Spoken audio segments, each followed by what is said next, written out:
10 जून 2019। अस्सलामुअलैकुम मेरे दोस्तों, सजनों और बेलियों। मैं हूँ इज़हार अहमद और वेलकम करता हूँ आपको किचन गार्डनिंग चैनल पर। काफ़ी सारे पौधे मैंने अब शिफ्ट कर दिए हैं अपने ग्रो बैग्स के अंदर। इनके अंदर मैंने मिर्ची के पौधों को ही शिफ्ट किया है क्योंकि फ़िलहाल के लिए सब्ज़ी वाले पौधे मेरे पास सिर्फ मिर्च के पौधे थे। तो छोटे से गमलों के अंदर लगे हुए उनकी रूट बाउंडिंग भी हो रही थी। जैसा कि ये 5 इंच के गमलों के अंदर लगे हुए थे, लेकिन हर 4 से 5 घंटे बाद इनकी मिट्टी खुश्क हो जाती थी, जिसकी वजह से ये पौधे स्ट्रेस में आ सकते हैं। तो रूट बाउंडिंग होने की वजह से ग्रोथ रुक भी सकती है, मिर्चें नहीं लगती। इसलिए मैंने बहुत से पौधों को ग्रो बैग्स के अंदर शिफ्ट कर दिया और कुछ पौधों को मैंने थर्मोकोल का डिब्बा था जिसके अंदर मैंने डिकम्पोज करने के लिए पत्ते रखे थे, वो निकाले और उसके अंदर लगा दिया। इसकी लंबाई करीब 2 फुट है और इसकी चौड़ाई है करीब 1.5 फुट की और गहराई 1 फुट। तो इसके अंदर भी मिर्चों के पौधों की ग्रोथ अच्छी हो सकती है। ये देखिए, एक मिर्च का पौधा लटक चुका था गमलों के अंदर गमले के अंदर लगा हुआ, तो उसको भी मैंने शिफ्ट कर दिया। हो सकता है इसकी ग्रोथ भी शुरू हो जाए। छोटे से प्लास्टिक के गमले के अंदर ये पौधा लगा हुआ था और उसको मिर्च भी लग चुकी थी, लेकिन कल मैंने देखा तो उसके पत्ते लटक चुके थे।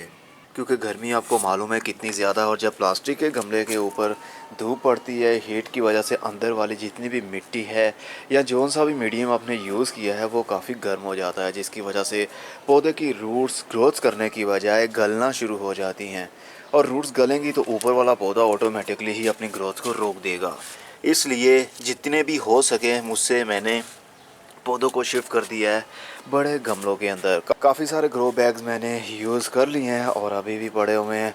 मिट्टी ख़त्म हो गई थी, नहीं तो मेरे जितने भी अभी और भी पौधे पड़े हुए हैं मिर्चों के, वो सारे के सारे ग्रो बैग्स के अंदर मैं लगा लेता। ग्रो बैग को यूज़ करना थोड़ा सा कॉम्प्लिकेटेड हो सकता है उन लोगों के लिए जिन्होंने अभी तक इसको यूज़ करके देखा नहीं है। मैंने तो यूज़ करके देख लिया, क्या इसके अंदर कमी थी उसको मैंने पूरा किया। फ़िलहाल 2 साइज़ हैं जिनके अंदर मैंने मिर्चों के पौधों को शिफ्ट किया। एक साइज़ तो ये है, ये छोटे वाला है, 7 इंच बाय 8 इंच का, मतलब इसका 7 इंच का ऊपर से ये कड़ा इसका डायामीटर है और 8 इंच इसकी गहराई है।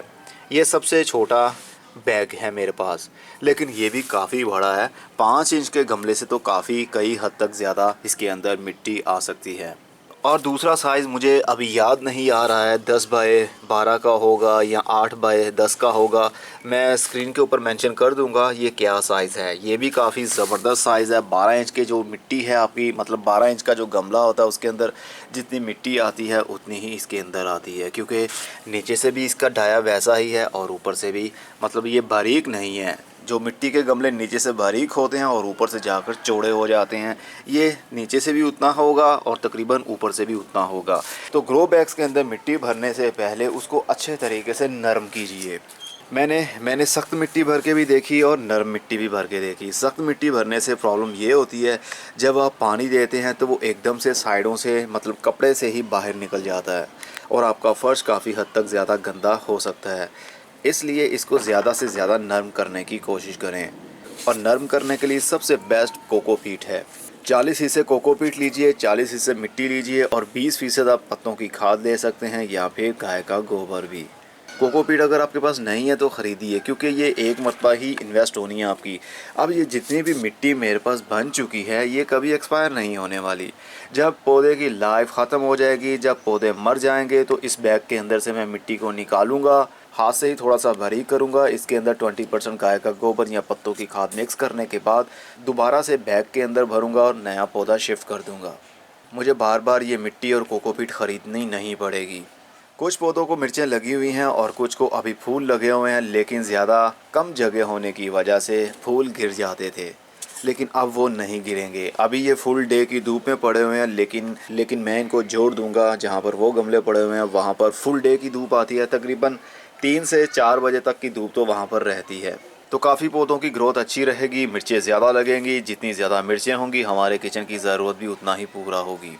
आहिस्ता आहिस्ता हम सीखेंगे एक फैमिली को, मतलब एक घर में मिर्च के कितने पौधे होने चाहिए ताकि आपकी किचन की ज़रूरत वहीं पर पूरा होती रहे, आपको बाज़ार से मिर्चें ना लानी पड़ें। और कितने टमाटर के पौधे होने चाहिए कि आपको टमाटर वहीं पर डेली बेस पर मिल सकें। ये तो डिपेंड करता है आपके घर में कितने अफराद हैं। कोई बात नहीं, हमने जंप कर दिया है किचन गार्डनिंग के ऊपर, तो आहिस्ता आहिस्ता सभी कुछ हमें सीखने में भी मिल जाएगा और समझने में भी।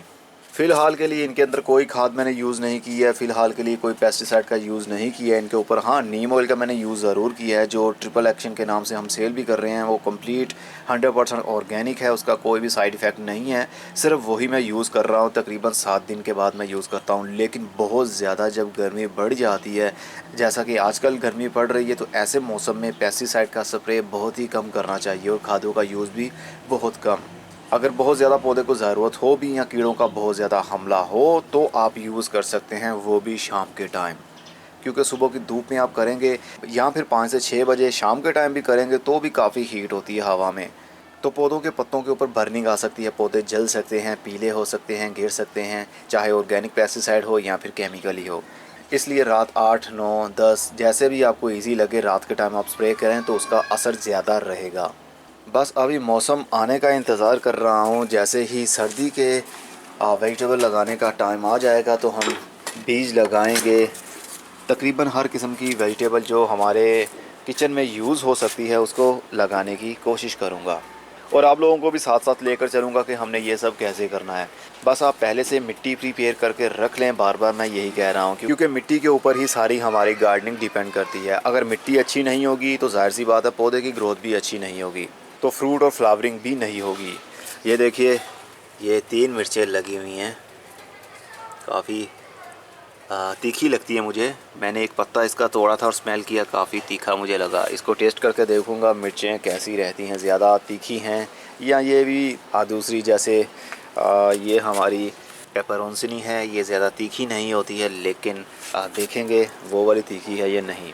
हम पहले सब्ज़ियाँ वो लगाएंगे जिनकी हमें अशद ज़रूरत रहती है। ऑर्नामेंटल चीज़ों के ऊपर हम ज़्यादा फोकस नहीं करेंगे, मतलब पीले रंग की कैप्सिकम, रेड कैप्सिकम, इस तरह की जो रंग बिरंगी सब्ज़ियाँ हैं उसके ऊपर फोकस नहीं करेंगे। सबसे पहले हम अपने किचन को कवर करने की कोशिश करेंगे, उसके बाद हम देखेंगे कि आगे क्या करना है। पहले हम अपने किचन की ज़रूरत को पूरा करेंगे, एक्सपर्ट बनेंगे, उसके बाद में ही रंग बिरंगी चीज़ों पर शिफ्ट होंगे। ये देखिए, धनिए की सीडलिंग मैंने की हुई है, 10 तारीख हो चुकी है जून की, तो अभी भी आप देख सकते हैं सीड की जर्मिनेशन शुरू हो चुकी है। बहुत सारे सीड्स जर्मिनेट हो रहे हैं और ये बहुत जल्द धनिया की सूरत ले लेंगे। इसके ऊपर मेरी वीडियो बन रही है।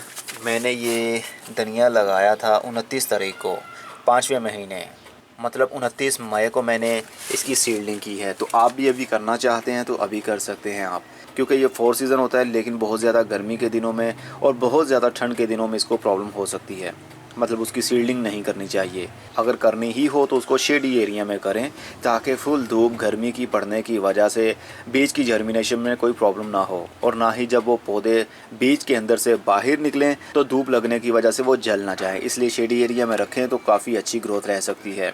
तो बस आपके पास भी कोई पौधे हैं तो उनको ग्रो बैग्स के अंदर शिफ्ट करना शुरू कर दें। अगर ग्रो बैग आपके पास नहीं है तो किसी भी गमलों के अंदर भी कर सकते हैं। लेकिन आजकल मैं नोट कर रहा हूँ इस साल, मतलब 2019 में काफ़ी हद तक गर्मी पड़ रही है, जिस वजह से प्लास्टिक के गमलों के अंदर जो पौधे लगे हुए हैं उनकी ग्रोथ काफ़ी हद तक रुक चुकी है। वो पौधे जो ज़्यादा धूप में हैं, जो शेडी एरिया में पड़े हुए हैं, वो तो वैसे ही ग्रोथ कर रहे हैं जैसे नॉर्मली करते हैं, लेकिन सब्ज़ी वाले पौधों को धूप की ज़रूरत होती है, और जैसे ही उनको धूप में रखा जाए तो उनकी ग्रोथ काफ़ी हद तक स्लो हो गई और कुछ पौधे तो मर ही गए।